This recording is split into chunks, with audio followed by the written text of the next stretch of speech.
What's up guys, welcome back. So today we're getting into our first video review on the channel, and we are starting off with a great one. Ghost of Tsushima's Director's Cut was released about a week ago, and now that I have completed it all the way through, I figured it was the perfect time to do a deep dive into the full version of the game. The review will be broken down into 3 major parts, with part 1 dealing with stealth and combat, part 2 will follow up on all the main story elements, and finally part 3, I'll end with some final thoughts and critiques of the game. Before we get started, I just wanted to give you a heads up that there will be major spoilers in this video, so if you haven't completed a game yet, I highly recommend doing that before watching this review. To try and limit it to too many spoilers, I will not be showing any of the cutscenes from the main story. If you want to check those out, I have a full walkthrough of the game in progress right now, so you can get the full experience there. Alright, that's enough with the intro, let's get into the review. Alright, so getting into the combat in the Director's Cut, it remains much as the same as the base game, with some very interesting flair added to it via the additional armor sets and charms available throughout the island. Acquiring these charms early by completing the shrines and all the side activities is highly recommended because the difficulty in this area goes up dramatically from the base game. You will find yourself routinely surrounded by multiple Mongols at once, and with the addition of the shaman, larger groups of enemies become much more dangerous than ever. The shaman troop is a welcome addition to the combat loop though, because of the buff it provides to his allies. Enemies will attack much more rapidly while he is on the field of battle, so it behooves you to deal with him quickly. Enemies also now have the ability to switch weapon types mid-combat, so a swordsman can pull out a spear, he can pull out a shield, they can do pretty much anything that every enemy in the base game can do, so stance dancing is no longer just something you do after dealing with one enemy. Now you have to master the art of fluidly doing it mid-combat. One of the stronger additions for Jin in the expansion is the addition of the Tsurigami armor. This set is going to dramatically increase the window for your perfect deflects and dodges, as well as allow you to retaliate on enemies who you either dodged perfectly or deflected perfectly without taking any damage. This also applies to the duels, which is critical because the duels on Iki Island are definitely a step above the one in the base games.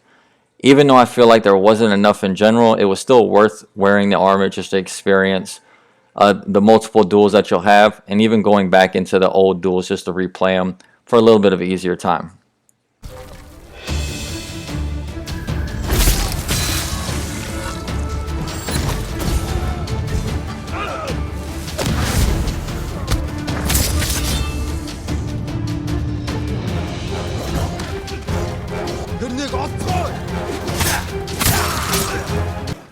As a player who immediately embraced the Ghost style of gameplay from day one, stealth has always had a very special place in my heart with this game, and I'm happy to say that stealth has remained largely untouched. They added some much needed quality of life additions that definitely make it much more enjoyable. For example, the new kill animations. No longer are you regulated to animations based off just how upgraded your Tanto is, and I have to say that this was immediately noticeable in the playthrough and brought a breath of fresh air to the gameplay. Along with the kill animations, we now have access to a charm that allows you to extend the reach of your chain assassinations by up to 25 meters by throwing a kunai at an enemy. This also increases the number of enemies you can assassinate during a chain assassination from 3 to 4. Mixing this in with smoke bombs mid-combat can really turn an outnumbered cluster of enemies into a symphony of death and destruction, so definitely take the time to experiment here because I'm telling you, it is a ton of fun. The biggest change to stealth, however, comes from a design perspective. Mongol outposts now offer many different routes to enter, escape, hide, and climb around, so you can get incredibly creative with how you deal with these outposts.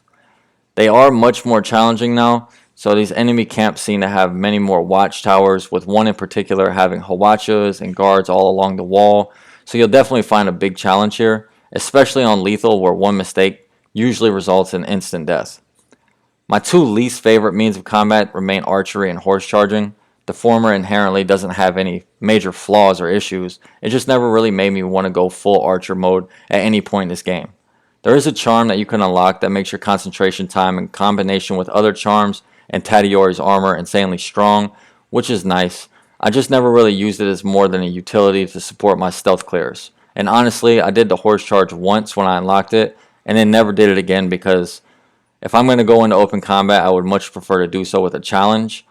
So while it was fun to see and fun to experience once, I would have to give that one a resounding meh as far as enjoyability to me. Overall, combat is the heart and soul of this game, and it doesn't disappoint in the slightest. I always felt the most enjoyment while I was playing as I maneuvered around enemy camps in stealth or entered in a large group of enemies with kunais flying and smoke bombs popping. So if I had to give it a score out of 10, it would definitely be a 9. I think it has great depth and layers that you can access if you want to get really creative, while also being very open to fixing mistakes that you make while your blood's pumping in the heat of combat. So definitely a great combat system, just not as deep as something like a Sekiro.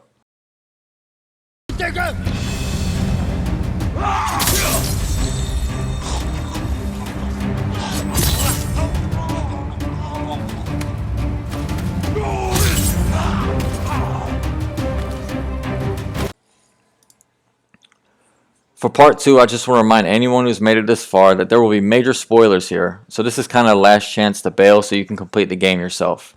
As stated, I won't be showing any cutscene content to keep the review footage to gameplay, but I recommend experiencing this firsthand. If you haven't completed a game yet, go ahead and pause it, go finish the game, and come back at a later date. So what did I think of the story on Iki Island? I would have to say that I found it to be a much more personal story for Jin, which is welcoming. A much needed break from the honor code dilemma that I felt the base game relied on too heavily in the beginning, and instead throws us into a tale of vengeance, deceit, skeletons in the closet, family issues. Jin is going to be fighting with his inner demons in relation to his father's death and the circumstances surrounding the inhabitants of Iki Island. The story kicks off with Jin receiving news that the Mongols have raided a fishing village off the coast of Tsushima in Act 2 of the game. Upon arriving to check it out, Jin realizes that the villagers are either dead or seem to be put into a trance-like state where they're in a constant state of terror, almost like the Scarecrow enemy from the Batman series, if anyone played that. So after finding a letter that was sent to the island of Tsushima, Jin is introduced to the Eagle, whose name I would absolutely butcher here, so we'll just keep it as the Eagle for the rest of the review. The letter states that they should all join her on Iki Island, as all followers, no matter where they come from, are welcome in her tribe, or something to that effect. At this point, Jin is surrounded by Mongols and a new enemy type, the Shaman. You'll have to deal with the more aggressive enemies here for the first time, but this engagement is relatively an intro and not very difficult. After dealing with the enemies, Yuna shows up, and Jin and her have a conversation where he reveals to her that Iki Island is where his father was killed, and it's still inhabited by the raiders who are overall responsible. Jin shows almost a fear of returning, but I don't think it was intended to be like a fear of the raiders as much as it was supposed to be a fear of facing his past. So Jin goes ahead and packs it all up and heads to Iki Island on the last remaining ship. During this time, you will not be able to travel back to Tsushima until later on in the story, so if you have anything else that you want to do before heading off, I suggest you go do that and then heading off to complete the DLC. During the journey, the ship is destroyed by a storm in the sea, which really fits into the theme of the game and the real history of the Mongol invasion of Japan, so I appreciate the symbology there. Once washed up on the shore, Jin begins searching for his horse that was lost in the wreck somewhere. As you travel up the coastline, you are ambushed by Mongols, and if you are killed, you will trigger a cutscene where Jin is captured. Now, I'm not sure if you succeed that this happens automatically or at some other point farther in the game when you first die, but this is where I died, so this is where I was captured. When he awakens, he is bound and inside of a Mongol tent. After some pointless threats to them, the Eagle walks in and reveals that she wants to free Jin's mind and has made clear that she wishes Jin to join her army. Jin obviously refuses, which leads to the Eagle forcing him to drink a poison that sends him into a long series of hallucinations. He sees Yuna, and she tells him that they're going to escape. During this, they converse about Jin's father and their past on Iki Island. It is then revealed that this was all a dream or something along those lines, and he just revealed all this secret information directly to the Eagle herself. He then sees his father, and he goes through a long sequence of blaming himself for his death while trying to save him. Ultimately, this ends with Jin finding a raider by the name of Tenzu.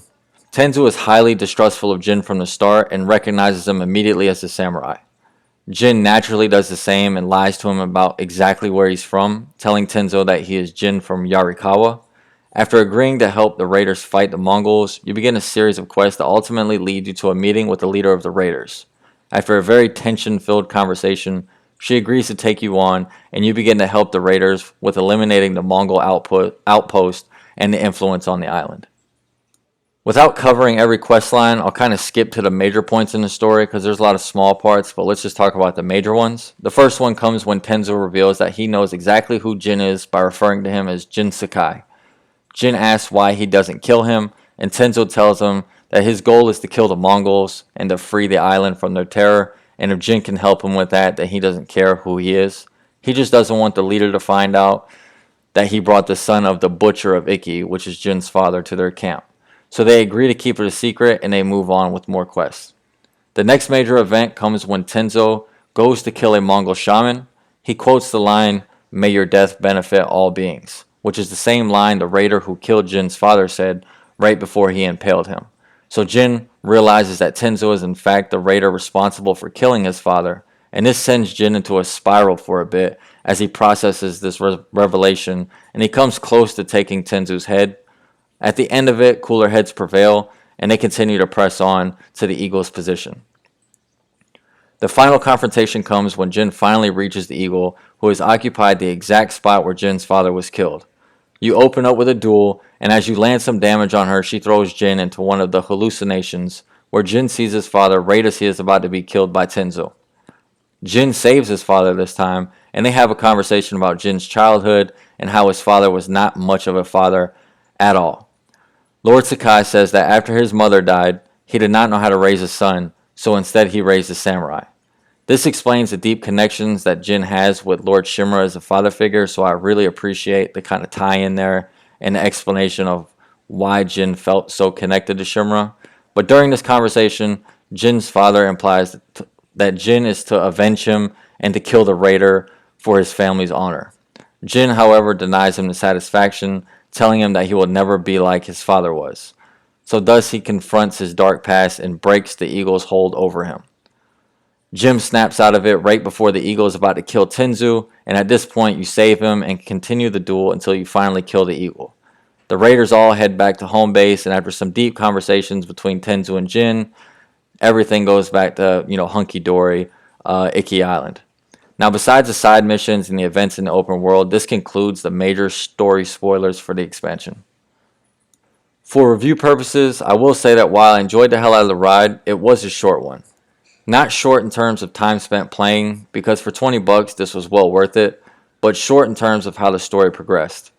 It seemed like we went from the intro right into the middle of the story, then leaped right to the finale, without really having any branching context to develop the story more.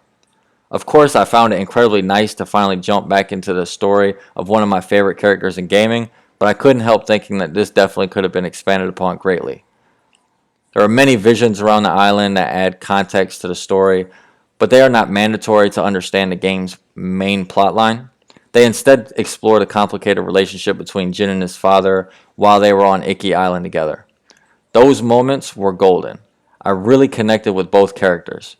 The son who wanted to make his father proud, but also just wanted his dad, and the samurai warrior on a mission to put an end to a band of raiders on the orders of the Jito while bringing his son along.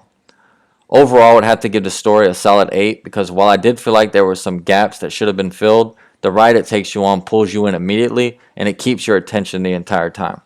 There are no really outstanding characters in my opinion, such as Yuna from the base game, but that's probably because I just really liked how Yuna interacted with Jin in the beginning, and I felt that her story arc really opened up Jin's abilities throughout the game. So, kind of biased there, but it is what it is. You cheated. I don't know how, but I'm certain you did. In part 3, I will be covering the additional content along with some critiques I have in general for the game, so bear with me if it sounds like I'm kind of piecing together a bunch of stuff, because there is a bunch of stuff to put together. The additional content that replaces the fox dens and the hot springs in the expansion are the sanctuaries. These come in 3 forms: the deer sanctuaries, the cat sanctuaries, and the monkey sanctuaries. Each provides you with a unique charm that upgrades more and more as you find subsequent shrines around the world. Jin will play his flute to calm the animals, and it's really a nice change of pace from the constant carnage that the game provides you. Nothing beats sitting down, petting a deer after a chain assassination, you know?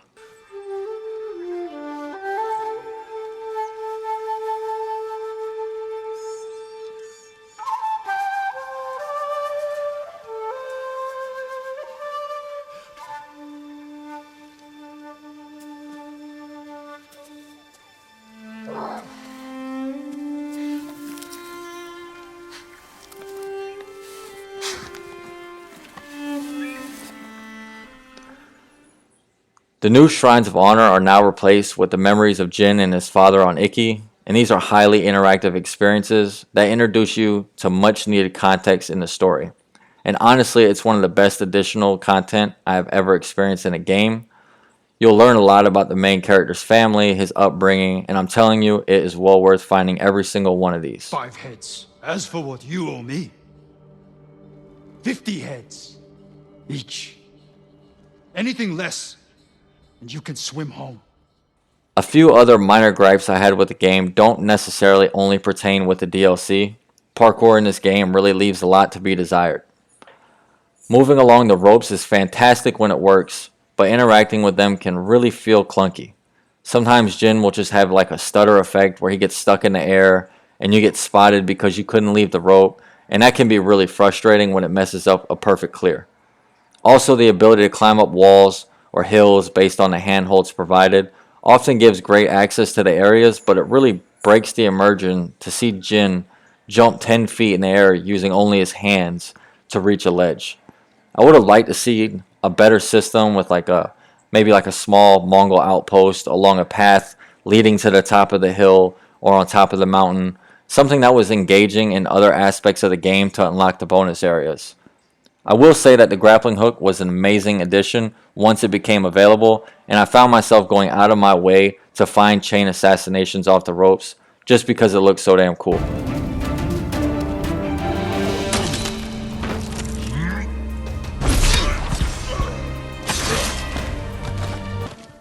I played Ghost of Tsushima on the PS5 with a HDR 4K TV, and honestly, the difference in the upgrade was massive. While the PS4 version was way ahead of its time and exemplified exactly what an end-of-system era game should be, I highly recommend that if you have a PS5 or will have one in the near future, to immediately pick up this title and give it a go because it looks absolutely insane.